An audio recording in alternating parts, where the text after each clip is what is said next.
నమస్కారం. లక్ష్మి చెప్పే కథలకు స్వాగతం. వీణులతో వీక్షించటానికి సిద్ధం కండి.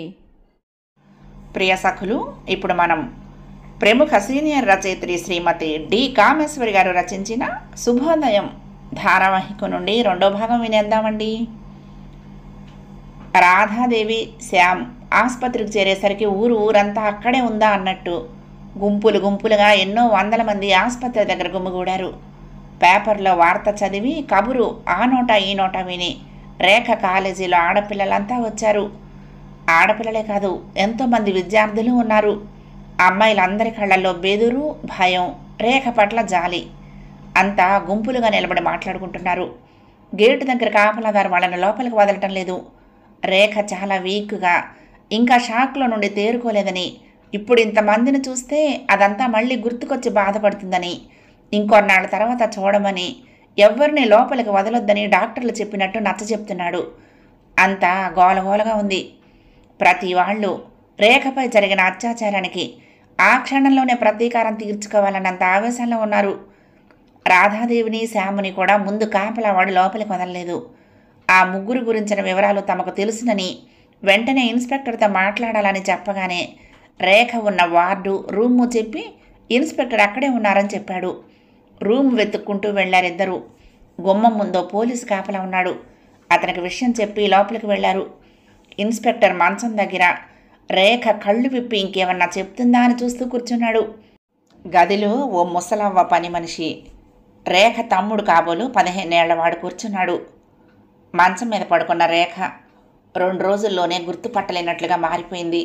నల్లగా కమిలిపోయి ఘాట్లతో ఉన్న మొహం పీకిపోయింది. ఏడ్చినందువల్ల కాబోలు కళ్ళు వాచున్నాయి. ప్రాణం లేని దానిలా నిశ్చలంగా పడున్న రేఖను చూసేసరికి రాధాదేవి, శ్యామ్ చెలించిపోయారు.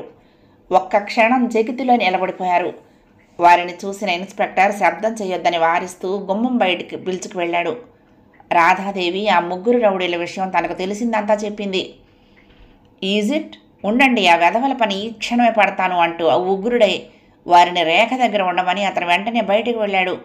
రాధాదేవి, శ్యామ్ ఇద్దరూ రేఖ మంచం దగ్గర కూర్చున్నారు. సెడిటివ్ ప్రభావంలో ఉన్న రేఖ గదిలో మాటల అలికిడికి మత్తుగా కళ్ళు కాస్త తెరిచింది. రాధాదేవిని చూస్తూనే గుర్తుపట్టినట్లుగా ఆమె కళ్ళు వెడలిపోయాయి. వెంటనే ఒక్క ఉదుటిన లేవబోతూ ఆంటీ అంటూ బావురుమంది. రాధాదేవి చటుక్కున ముందుకు వంగి ఆమెను పొదివి పట్టుకుంది. రేఖ రాధాదేవి గుండెల మీద వాలి, ఆంటీ, వాళ్ళు అనుకున్నంతా చేశారు. ఆంటీ, మీరు అన్నది నిజమే, వాళ్ళు నన్ను అంటూ హృదయ విదారకంగా ఏడ్చింది. రేఖ, ఊరుకోమ్మా, ఊరుకో, ఇంకేం పర్వాలేదు నీకు, ఏడోకమ్మా. రాధాదేవి ఓదార్చబోయి తనే ఏడ్చింది.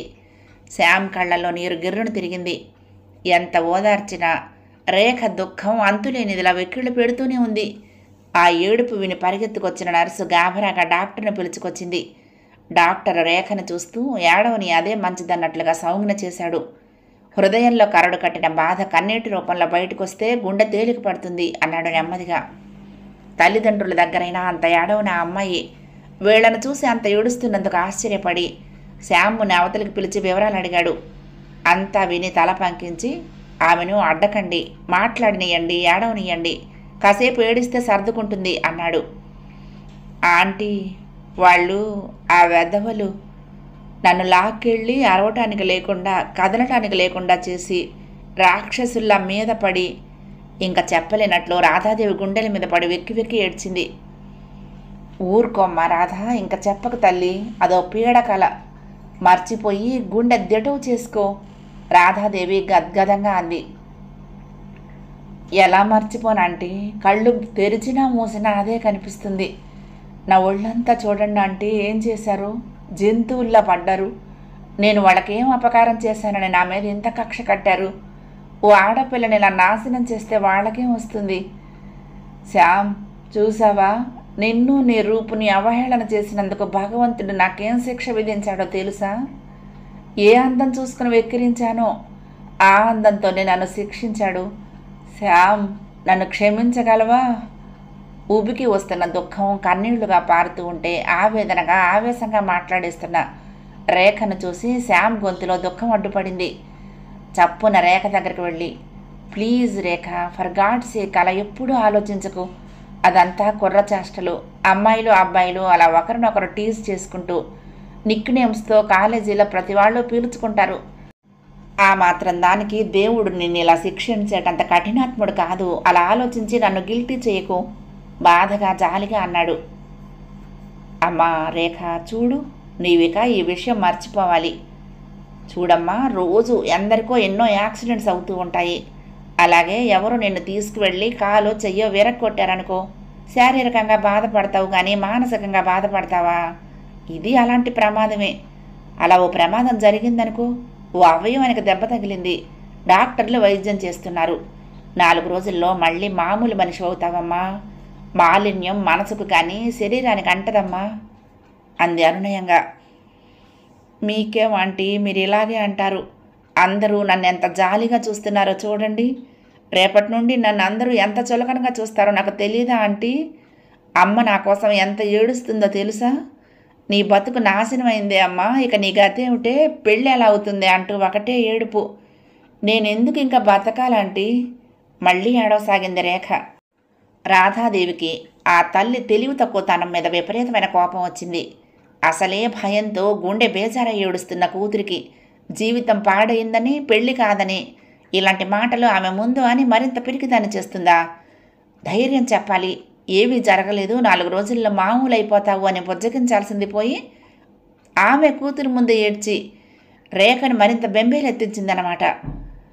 ఛా రేఖ, అదేం లేదమ్మా, అందరికీ నీ మీద సానుభూతి ఉంటుంది కానీ హేళన ఎందుకు చేస్తారు చెప్పు? చూడు రేఖ, మన వాళ్ళు మానం అన్న పదానికి మరీ అనవసరపు ప్రాముఖ్యత ఇచ్చి స్త్రీకి ప్రాణం కన్నా మానం గొప్ప, మానం కాపాడుకుంటూ ఉండాలి, మానం పోతే ప్రాణం ఉన్నా లేకపోయినా ఒకటేనని అనేక పతివ్రతల కథలు చెప్పి అనేక యుగాలుగా స్త్రీకి ఆ భావం నరనరాల్లోకి వెళ్ళేటట్టు చేశారు. ఏం పురుషుడికి మానం అక్కర్లేదా? నీతి నియమాలన్నీ స్త్రీకేనా? ఎవరో ఏదో చేసినంత మాత్రాన తప్పు తనది కాకపోయినా స్త్రీ ఎందుకు శిక్ష అనుభవించాలి? కావాలని 10 మంది స్త్రీలతో పురుషుడు తిరిగినా అతనికి అంటని అపవిత్రత, కర్మవశాత్తు మానం పోయిన స్త్రీకి ఎందుకు అంటాలి? రేఖ, ఈ మానం గీనం అంతా ట్రాష్. పవిత్రత మనసుకు ఉండాలి. కట్టుకున్న భర్తతో నీతికి కట్టుబడి ఉండాలి. అలా లేని స్త్రీ అపవిత్రురాలు. ఓ ధర్మాన్ని న్యాయాన్ని కావాలని జవదాటితే నీతి తప్పిందనొచ్చు. అలాగే పురుషుడు కూడా భార్యను నమ్మించి ద్రోహం చేస్తే అతను అపవిత్రుడే. నీతి నియమం మనసుకు ఉండాలి కానీ శరీరానికి కాదమ్మా. ఎవరో ఏదో చేసినంత మాత్రాన నువ్వు అపవిత్రురాలివయ్యావా? అదే నీ కాలుకో చెయ్యికో ప్రమాదవశాత్తు ఇంకే అవయవానికో దెబ్బ తగిలితే అపవిత్రం అంటుతుందా? ఇది అంతేనమ్మా. రేఖ, స్త్రీకి ప్రకృతి మాతృత్వం అనే శిక్ష విధించింది. స్త్రీ విచ్చలవిడిగా తిరిగితే సంతానవతి అయితే ఆ సంతానానికి సంఘంలో స్థానం ఉండదని, అక్రమ సంతానం ఎక్కువై కుటుంబ వ్యవస్థ దెబ్బతింటుందన్న భయంతో మన వాళ్ళు స్త్రీని పరిధి గీసి కూర్చోబెట్టి మానం కాపాడుకోవాలని పతివ్రతల కథల ద్వారా బోధించారు. రేఖ, ఈనాడు ఈ ఫ్యామిలీ ప్లానింగ్ వచ్చాక ఎందరు నీతిగా ఉంటున్నారంటావు? ఇదివరకు రోజుల్లో ఈ సాధనాలు లేని నాడు గర్భం వస్తుందన్న జంక్ ఉండేది. అందుకని కాస్త జాగ్రత్తగా ఉండేవారు. ఇవన్నీ అందుబాటులోకి వచ్చాక ఈ నీతి పవిత్రత అన్న పదాలకు అర్థం మారిపోయింది. బయటకు తెలియనంత వరకు అందరూ పతివ్రతలే. రేఖ, మళ్ళీ చెప్తున్నాను, నువ్వు కావాలని దారి తప్పితే అది తప్పు. నీ ప్రమేయం లేకుండా జరిగిన దానిలో నీ నేరం లేదు. నువ్వు పవిత్రత కోల్పోయావు అని అన్నవారు మూఢులు. అలాంటి వారి మాట నువ్వు పట్టించుకోనక్కర్లేదు. పెళ్ళి కాదంటావా? పోనీ జీవితానికి పెళ్ళి ముఖ్యమని, పెళ్ళి లేకుండా జీవించలేమనుకోవటం వెర్రి. రేఖ, నీ సంగతి తెలిసి ఏ సహృదయుడో ముందుకొచ్చి పెళ్ళాడొచ్చు. రోజులు మారిపోతున్నాయి. యువతరం దృక్పథం కూడా మారుతుంది. నీ తప్పు లేదని గుర్తించిన ఏ ఒక్క యువకుడైనా నిన్ను అంగీకరించవచ్చు. అభ్యుదయం అంతా మాటల్లో వేషంలో తప్ప చూపరంటే పోనీ పెళ్లి కాకుండా బతకలేవా ఏంటి? బిఏ అయింది, ఎంఏ చదువుకో. నీ పొట్ట పోసుకోవటానికి ఏదో ఒక ఉద్యోగం దొరకపోదు. స్వతంత్రంగా జీవించు. ఈ పాటి దానికోసం నువ్వెంత బాధపడకూడదమ్మా. నా మాట విని నువ్విక ఈ సంగతి మర్చిపోవాలి. మళ్ళీ నీకేదో ఘోర అన్యాయం జరిగిందని, నీ జీవితం వ్యర్థమైందని ఏడిస్తే ఒట్టే. రాధాదేవి చాలా ఆవేశంగా మాట్లాడి రేఖ మొహం ఎత్తి కన్నీళ్లు పమిట కొంగుతో తుడిచింది. ఆమె మాటలతో రేఖ ముఖంలోకి కాస్త వెలుగొచ్చింది. జరిగిన దానికోసం అంత బాధపడనక్కర్లేదని ఆమె అన్న మాటలతో ఆమెలో కాస్త బాధ, నిస్పృహ, ఆవేదన తగ్గి దుఃఖం ఉపశమించింది. ఇంతలో పోలీస్ ఇన్స్పెక్టర్ హడావుడిగా లోపలికొచ్చాడు. రాధాదేవిని ఉద్దేశించి, మీరు చెప్పిన ఆ 3 రౌడీలను కస్టడీలోకి తీసుకున్నాను. కానీ వాళ్ళు మొన్నటి రోజున కిళ్ళీ బడ్డీ దగ్గర పేకాడుతున్నారని కొట్టువాడే కాక 2-3 కొట్ల వాళ్ళు ఇంకో 4-5 సాక్ష్యం చెప్తున్నారు. వాళ్ళ చెయ్యి దీంట్లో లేదనిపిస్తోంది అన్నాడు నిరాశగా. లేదు లేదు, వాళ్ళ పనే ఇది ఇన్స్పెక్టర్, నాకు తెలుసు. వాళ్లకే నా మీద కోపం, ఇంకెవరికో అంత కక్ష ఎందుకుంటుంది? వాళ్లే ఈ పని చేశారు ఇన్స్పెక్టర్. మీరు వాళ్ళను పట్టుకోండి, ఆ వెధవలను లాకప్లో పడేసి కొట్టించండి, నిజం చెప్తారు. వాళ్ళను వదలటానికి వీల్లేదు ఇన్స్పెక్టర్. రేఖ ఆవేశంగా అరిచింది. రేఖలోని ఆ మార్పుకు ఆశ్చర్యపడ్డాడు ఇన్స్పెక్టర్. ఇన్స్పెక్టర్ గారు చూడండి, వాళ్ళు చేశారన్న అనుమానం రేఖకి ఉంటుందని ఇంకెవరునూ ఆ పనికి వినియోగించి ఉంటారు. ముందు రోజు జరిగిన సంఘటన వలన తమని అనుమానిస్తారని తెలిసి వాళ్ళకు తెలిసిన వాళ్ళతో ఈ కథ నడిపించి కక్ష తీర్చుకుని తమకు ఎలిబి సృష్టించుకోవటానికి అక్కడ పేకాడుతూ కూర్చుని ఉండొచ్చు కదా అంది రాధాదేవి. ఇన్స్పెక్టర్ ఆలోచనలో పడి అంతేనంటారా అన్నాడు. అంతేనండి, లేకపోతే ఇంత ప్రీ ప్లానుడ్గా ఇంకెవరో చేసేందుకు అవకాశం లేదు. అప్పటికప్పుడు ఏ రోడ్డు మీద అడ్డగించి చేసింది కాదు. రేఖను పిలిచి మరీ తీసుకువెళ్లారంటే ముందు నుంచి ఆలోచించి చేసింది అని అర్థం కావటం లేదా? మీరు వాళ్ళని వదలకండి సార్, మీ దండోపాయం ప్రయోగిస్తే వాళ్లే నిజం చెప్తారు. రాధాదేవి కోపంగా అంది. ఎస్, యు ఆర్ కరెక్ట్, చూస్తాను. వెధవలు ఎలా చెప్పరు. Thanks for the information. అమ్మ రేఖ, ఆ నీచుల్ని శిక్షించే పూచి నాది. నీవింక విచారించకుండా త్వరగా ప్రోగ్రెస్ అవ్వాలి. మళ్ళీ ఏ వెధవ ఇలాంటి ఘాతకం చేయడానికి భయపడేటట్లు వాళ్ళ పని చెప్తాను. మనం కాలంతో ముందుకు వెళ్తున్నామో వెనక్కి వెళ్తున్నామో తెలియటం లేదు. సివిలైజేషన్ రోజు రోజుకి వెనక్కి వెళ్తుంది. గొణుక్కున్నాడు ఇన్స్పెక్టర్. థ్యాంక్స్ మేడం, మీరిచ్చిన ఇన్ఫర్మేషన్ మాకు క్లూ ఇచ్చింది. వస్తానమ్మా రేఖ అంటూ వెళ్ళాడు. రేఖ, నువ్వు ఒక్కదానివే ఉన్నావు, అమ్మా నాన్నగారు ఏరి అడిగింది రాధాదేవి. నిన్నటి నుండి అమ్మ అయ్య తిండి తిప్ప లేకుండా ఎక్కడే పడున్నారమ్మా. ఉదయం లేచి ఇంటికెళ్ళి స్నానం చేసి భోజనం వండుకొని తీసుకొస్తామని నన్ను ఆ అమ్మ తమ్ముణ్ణి కూకోబెట్టారు. పని అవ్వ సమాధానం చెప్పింది. పాపం మీ పేరెంట్స్ బాగా కుంగిపోయి ఉంటారమ్మా. నాన్నగారైతే మొహం గుర్తుపట్టలేనంతగా మారిపోయింది. అమ్మ ఒకటే ఏడుపు అన్నాడు తమ్ముడు. అప్పుడే లోపలికి వచ్చిన డాక్టర్ని. డాక్టర్, ఇప్పుడు రేఖ ఒంట్లో మరేం లేదు కదా ఆదుర్దాగా అడిగింది రాధాదేవి. షాక్, భయం వలన నెర్వ్స్ వీక్ అయి డీలా పడిందండి. అంతేకాక డాక్టర్ ఒక్క క్షణం ఆగి చాలా నెమ్మదిగా, వెజీనా బాగా దెబ్బతింది. మామూలు అవ్వటానికి కొన్ని రోజులు పట్టచ్చు. మిగతా ఒంటి మీద గాయాలవి త్వరలోనే మానిపోతాయి. ఇంకా 1-2 రోజులు ఇక్కడ ఉంటే త్వరగా కోలుకునే అవకాశం ఉంటుంది. ఇంజెక్షన్ ఇస్తూ చెప్పాడు డాక్టర్. ఆంటీ, మీరొచ్చాక పోయిన శక్తి కొద్దిగా వచ్చింది ఆంటీ. థ్యాంక్స్ ఆంటీ, మీ మాటలతో నాకు జీవం వచ్చింది అంది రేఖ డాక్టర్ వెళ్ళాక. థ్యాంక్స్ ఏమిటమ్మా, నేనేం చేశానని? శ్యామ్ నీ గురించి ఎంత బాధపడుతున్నాడో. ఇప్పుడు వద్దురా, రేఖ కోలుకున్నాక వెళదామంటే కాదు అని బలవంతంగా తీసుకొచ్చాడు. రావటం మంచిదే అయ్యింది. చూడమ్మా రేఖ, నువ్వు చక్కగా భోజనం చేసి హాయిగా రెస్ట్ తీసుకో, పుస్తకాలు చదువుకో, నిద్రపో. 2 రోజుల్లో బాగైపోతావు. మరేం దిగులొద్దు. మరి నేను వెళ్ళనా? ఉదయం ఏ పని కాలేదు, ఉన్నదాన్ని ఉన్నట్టే వచ్చేసాను. మళ్ళీ రేపు వస్తాను. ఏం సరేనా? పద శ్యామ్ వెళ్దాం. రాధ రేఖ జుత్తు నిమిరి నవ్వుతూ అంది. శ్యామ్ సంకోచంగా రేఖ దగ్గర నిలబడి, Rekha, I am your friend and well wisher అన్న మాట మర్చిపోకు. నువ్వు త్వరగా రికవర్ అవ్వాలి. మామూలుగా కాలేజీకి రావాలి. నీ ముఖంలో మళ్ళీ బాధ కనపడకూడదు, ప్రామిస్ అన్నాడు. యా, ప్రామిస్ అంది రేఖ నవ్వి. కానీ ఆ నవ్వులో జీవం లేదు.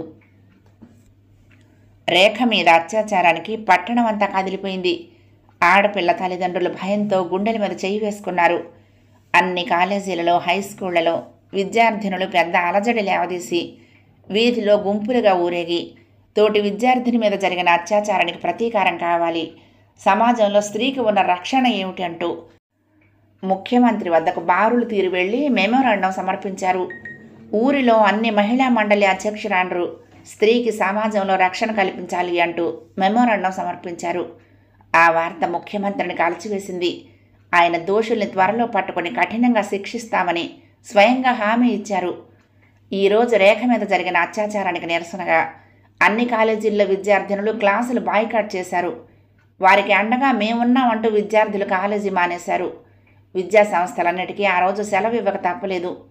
రేఖ మీద జరిగిన అత్యాచారం గురించి మీ అభిప్రాయం ఏమిటి అంటూ పత్రికల వాళ్ళు అనేక మంది విద్యార్థులను ఇంటర్వ్యూ చేసి ప్రచురించారు. ప్రతి ఆడపిల్ల చాలా ఆవేశంగా ఈ 20వ శతాబ్దంలో కూడా స్త్రీకి సమాజంలో రక్షణ లేదని, సాధించిన అభ్యుదయం అంతా మాటల్లోనూ వేషంలోనూ తప్ప కార్య సాధనలో లేదని, ఎన్ని యుగాలు గడిచినా స్త్రీ పురుషుల దృష్టిలో విలాస వస్తువుగానే ఉన్నదని, ఈ మానవ నీతి అంతా స్త్రీకి అంటగట్టి పురుషుడు స్వేచ్ఛగా తిరుగుతున్నాడని, ఇప్పుడు మానం కోల్పోయిందంటూ రేఖ మీద ముద్ర వేస్తోంది సంఘం అని, ఆమె తప్పు లేకపోయినా చెడిపోయిన ముద్ర వేసి ఆమెను వెలేసి ఆమె భవిష్యత్తుకు దారి మూసేస్తోందంటూ, ఇప్పుడిక రేఖను పెళ్ళాడటానికి ఏ పురుషుడైనా ముందుకొస్తాడా? అలా ఎందుకు జరగాలి? స్త్రీకో నీతి, పురుషుడికో నీత? ఇలా స్త్రీల మీద అత్యాచారం జరిపే పురుషుల్ని చట్టం అంత తేలిగ్గా వదలకుండా ఇంకా కఠిన శిక్షలకు గురి చేయాలి అంటూ ప్రతి అమ్మాయి రకరకాల అభిప్రాయాలు వ్యక్తపరిచి చాలా ఆవేశంగా మాట్లాడారు. భగవంతుడా, అసలే జరిగిన అవమానంతో తలెత్తుకోలేకపోతూ ఉంటే ఈ పేపర్లు మన బతుకు బట్టబయలు చేస్తున్నాయి ఏమిటండి? ఓ ఆడపిల్ల భవిష్యత్తు గురించైనా ఆలోచించకుండా ఇలా పేపర్లలో బహిరంగంగా ఫోటోతో సహా ప్రచురిస్తున్నారు ఏమిటండి? మీరు గట్టిగా చెప్పండి వాళ్ళకి అంది రేఖ తల్లి వార్తలు చదివి ఉగ్రురాలై. రేఖ తండ్రి అత్యాచారం జరిగిన రోజు నుంచి ఆ షాకు నుండి ఇంకా కోలుకోలేదు.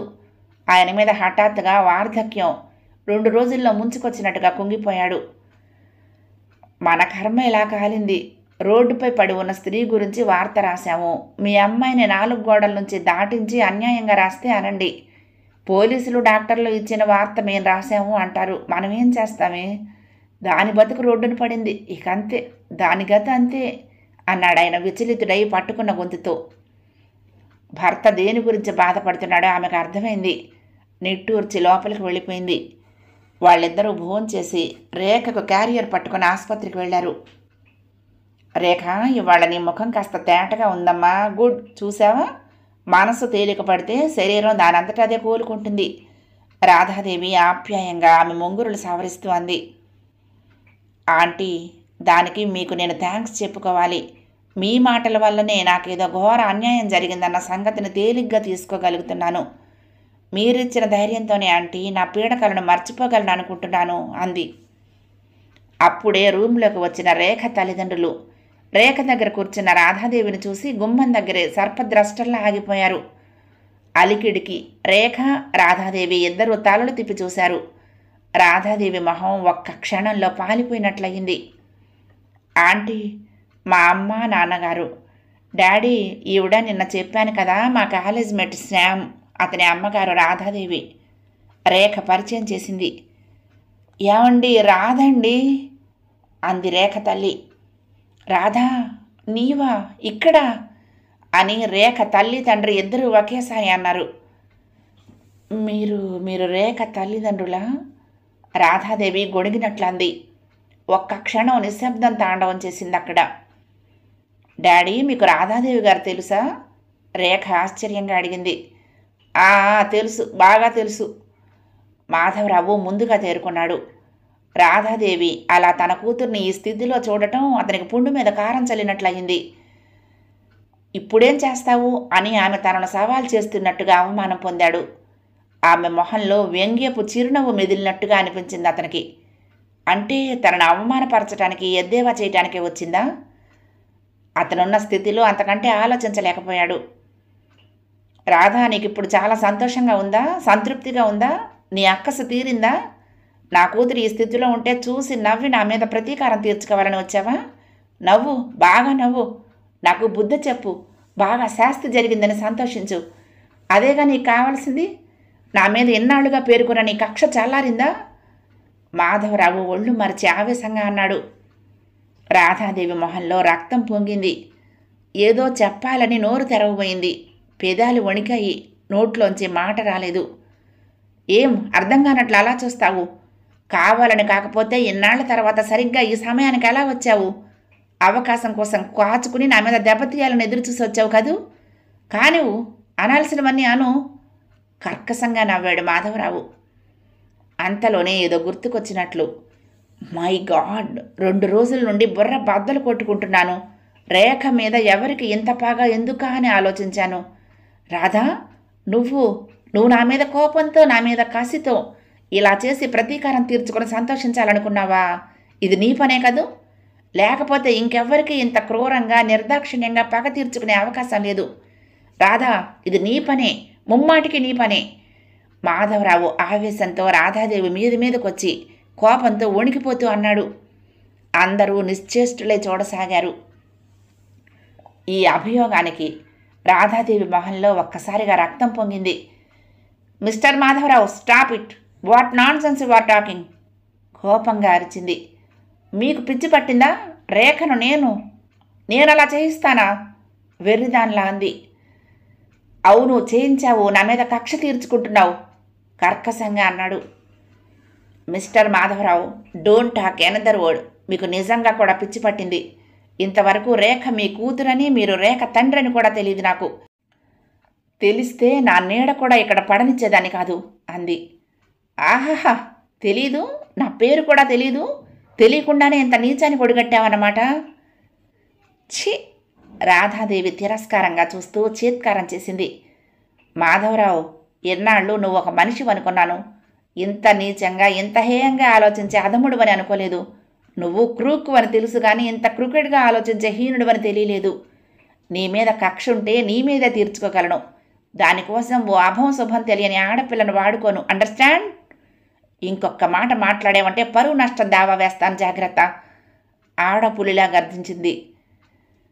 నేను నీ మీద నా కూతురిలా కావటానికి కారణం నువ్వే అని కేసు వేస్తాను పౌరుషంగా అన్నాడు మాధవరావు. రాధాదేవి అదోలా నవ్వింది. వెయ్యి, తప్పకుండా వెయ్యి. మిస్టర్ మాధవరావు, నువ్వెంత చేసినా ఇన్నేళ్లుగా నా మనసులో ఏ మూల నీకు స్థానం ఉండేది. Now you are dead to me. Shyam, పద వెళ్దాం. ముందుకు వెళ్తూ ఓ క్షణం ఆగి రేఖ వంక చూసి, రేఖ, నీ స్థితి చూసి మతిపోయిన నీ తండ్రి మాటలు నిజమని అనుమానపడకమ్మా. నేను ఆడదాన్నే. ఎంత నీచురాలనైనా ఇంత నీచానికి ఉడిగట్టనని నమ్ము అంటూ వడివడిగా గదిలోంచి వెళ్ళిపోయింది. శ్యామ్, ఆంటీ అంటూ పిలుస్తూ నిస్సహాయంగా చూసింది రేఖ. శ్యామ్ ఒక్క క్షణం ఆగి ఏదో అనబోయి విరమించుకుని మాధవరావు వంక ఒకసారి చూసి తలదించుకొని వెళ్ళిపోయాడు. వీడెవడు? దాని కొడుకా? ఆ నెల్ల వెధవ ఎంత వాడయ్యాడన్నమాట కర్కశంగా అన్నాడు మాధవరావు శ్యామ్ను చూస్తూ. డాడీ! బాధగా అరిచింది రేఖ. ఎవరో రౌడీ వెధవలు చేసిన దానికి రాధాదేవి గారిని నిందిస్తావేంటి డాడీ? ఆవిడను ఇలా ఇన్సల్ట్ చేస్తున్నావు. ఆమె ఎంత మంచి ఆవిడ డాడీ. నాకెంత ధైర్యం చెప్పిందో, ఎంత ఓదార్చారో. చేసిందంతా చేసి తన మీదకి రాకుండా నీ దగ్గరకు వచ్చి కళ్ళబొల్లి మాటలు చెప్పిందన్నమాట. రేఖ, నీకేం తెలియదమ్మా. అసలు సంగతి నాకు తెలుసు. ఆవిడకి నీ మీద కక్ష కాదు, నా మీద కక్ష. నా మీద ప్రతీకారం తీర్చుకోవటానికి నిన్ను ఉపయోగించుకుంది, బదులు తీర్చుకుంది. ఇన్నాళ్లకు ఇలా తండ్రి ముఖంలో పొంగుతున్న కోపం చూసి రేఖ ఇంకేమీ అనలేక, ఏమీ అర్థం కాక, ఆ క్షణంలో అంతకంటే ఆలోచించే ఓపిక లేక నెమ్మదిగా తలగడ మీదకు జారింది. ఇది రాధ పని కాదేమోనండి. మీ మీద ఎంత కోపం ఉన్నా రేఖ మీద ఇంత క్రూరంగా పగ తీర్చుకోలేదండి. ఎంతైనా ఆడది. అందులోనూ అంతవరకు మౌనంగా శ్రోతలా మిగిలి భర్త అభియోగం నిజమా అబద్ధమా అని సంకోచిస్తూ రాధాదేవి మొహం చూసి నిజం కాదనిపించి నెమ్మదిగా అంది ఆవిడ. మరి ఆవిడ కాకపోతే ఇంకెవరు చేస్తారు ఇంత పని? రోడ్డును పోయే రౌడీలు ఏదో వాగుతూ ఉంటారు తప్ప ఇంతలా ప్లాన్ వేసి చెయ్యరు ఖచ్చితంగా అన్నాడు మాధవరావు. ఏమో, నిజాలు భగవంతుడికే తెలియాలి. ఆవిడ బత్తాయి పళ్ళ రసం తీసాగింది. Please Shyam, for God sake నన్నేమి అడక్కు, నేనేమి చెప్పలేను, వెళ్ళు, నన్ను విసిగించకు రాధాదేవి అరిచింది. తల్లి కోపం ఎన్నడూ చూడని అతను ఖిన్నుడై చూశాడు. అతని మొహం చూసిన రాధాదేవి అనవసరంగా శ్యామ్ మీద తన కోపం చూపించినందుకు లజ్జితురాలై, శ్యామ్, నన్నేమి అడక్కు, నేనేం చెప్పలేను, చెప్తే విని నువ్వు భరించలేవు, వెళ్ళు శ్యామ్, నన్ను కాసేపు ఒంటరిగా వదిలి వెళ్ళు. రాధాదేవి తల మరొక పక్కకు తిప్పుకుంది. అరగంట నుండి శ్యామ్ ఆరాటంగా తల్లిని ఎన్నో ప్రశ్నలు వేశాడు. ఇంటికొస్తూ ఉండగా ఆటోలోనే తల్లిని ఎన్నో విధాలుగా అడిగాడు. ఎవరమ్మా ఆయన? రేఖ మీద నువ్వు అత్యాచారం చేయించావంటాడేంటి? కోపంగా అడిగాడు. కళ్లల్లో తిరుగుతున్న నీరు కొడుకు కంట పాడకూడదని రాధాదేవి తల పక్కకు తిప్పుకుంది. అమ్మా, అసలు ఆయన ఎవరమ్మా? నీకు ఆయనపై కక్ష ఏంటి? దానికి జవాబు లేదు. మాటి మాటికి కళ్లల్లో ఉబ్బుకుతున్న కన్నీళ్లని దాచలేక కొంగుతో తుడుచుకుంది. దాంతో శ్యామకు పట్టరనే ఆగ్రహం కలిగింది. అమ్మా, నువ్వు చెప్పకపోతే నా మీద ఒట్టే. అసలు ఆయన ఎవడమ్మా నిన్ను అన్ని మాటలు అంటున్నాడు? నువ్వు అనవసరంగా తొందరపడి వచ్చేసావు కానీ ఉండి ఆయన అన్న వాటికి నోరు మూయించి రావాలనిపించింది నాకు. అసలు సంగతి ఏమిటో తెలియకుండా నేనేం అనలేకొచ్చేశాను. నాకు చెప్పమ్మా, వెళ్ళి వాడి పని పడతాను. మనం రేఖ కోసం అంత బాధపడుతూ ఉంటే మనం చేయించామంటాడా స్టూపిడ్? ఆవేశంగా అన్నాడు. తల్లి మౌనం అతడిలో మరింత అసహనాన్ని పెంచింది. అమ్మా, అసహనంగా ఏదో అనబోతూ ఉంటే, శ్యామ్, ఆటోలో ఏంటి గొడవ? నువ్వు ఊరుకో, నా మనసు బాగోలేదు అసలే, నన్ను చంపకు అంది రాధాదేవి. ఇల్లు చేరాక శ్యాము మళ్ళీ మళ్ళీ అడిగాడు. అమ్మా, నువ్వేదో దాస్తున్నావు నా దగ్గర, ఏమిటో చెప్పాలి. ఏమీ లేకపోతే ఆయన అన్న మాటలకు నువ్వెందుకు ఊరుకుంటున్నావు? నాతో చెప్పడానికేమ్మా? ఎన్నో విధాలుగా అడిగాడు. రాధాదేవి మొహము కళ్ళు ఏడ్చినందువల్ల ఎర్రబడ్డాయి. ఇంటికి వెళ్ళి బాత్రూంలో మొహం కడిగి వచ్చిన కళ్ళ నుంచి నూరు ఊరుతూనే ఉంది. ఏమీ తెలియకపోతే ముక్కు మొహం తెలియనివాడు అంతలా అనలేడని, ఎవడో ఏడుదో అన్నంత మాత్రాన తల్లి అంతలా బాధపడదని అనిపించింది శ్యామ్కి. శ్యామ్ అడిగే ప్రశ్నలకు జవాబు చెప్తే ఎన్నాళ్లుగా తను వాడి నుండి దాచిన రహస్యం విని భరించగలడా? రాధాదేవి బాధ అది. మాధవరావు అన్నదానికి తాత్కాలికంగా బాధపడి మనసు నొచ్చుకున్నా ఇప్పుడు ఈ విషయం శ్యామ్కు చెప్పి వాడి మనసు నొప్పించటానికి ఆమె మనసు ఒప్పలేదు. అంచేత అనవసరపు కోపం నటించి శ్యామ్ని కసిరింది. అమ్మా, నీకు చెప్పటం ఇష్టం లేకపోతే నిన్నింక విసిగించను. కానీ ఒక్క సందేహానికి మాత్రం జవాబు చెప్పు. ఆయన ఎవరమ్మా? అడిగాడు శ్యామ్. రాధాదేవి నిశ్చలంగా చూసింది. అవును, నీ ఊహ సరైనదే. అతను నా భర్త, ఒకప్పటి భర్త అంది. శ్యామ్ మొహం ఒక్క క్షణం వెలిగింది. అంటే నాన్నగారు? శ్యామ్, నన్ను ఇంకేమీ అడగకు, వెళ్ళు, నన్ను ఒంటరిగా వదులు. శ్యామ్ని ఒక విధంగా బలవంతంగా అవతలికి నెట్టి తలుపులు మూసుకొని పక్క మీదకు వాలిపోయింది ఆమె. ఎంత మాట అన్నాడు మాధవ్! ఎంత మాట అనగలిగాడు! తనను ఎంత నీచంగా ఊహించాడు! ఎంత నీచంగా మాట్లాడాడు! ఆ ప్రేమ, ఆ అనురాగం అన్నీ మర్చిపోయినా ఆ తాలూకు నీడలే అతని మనసులో మిగిలితే తన గురించి ఇంత నీచంగా ఊహించేవాడు కాదేమో.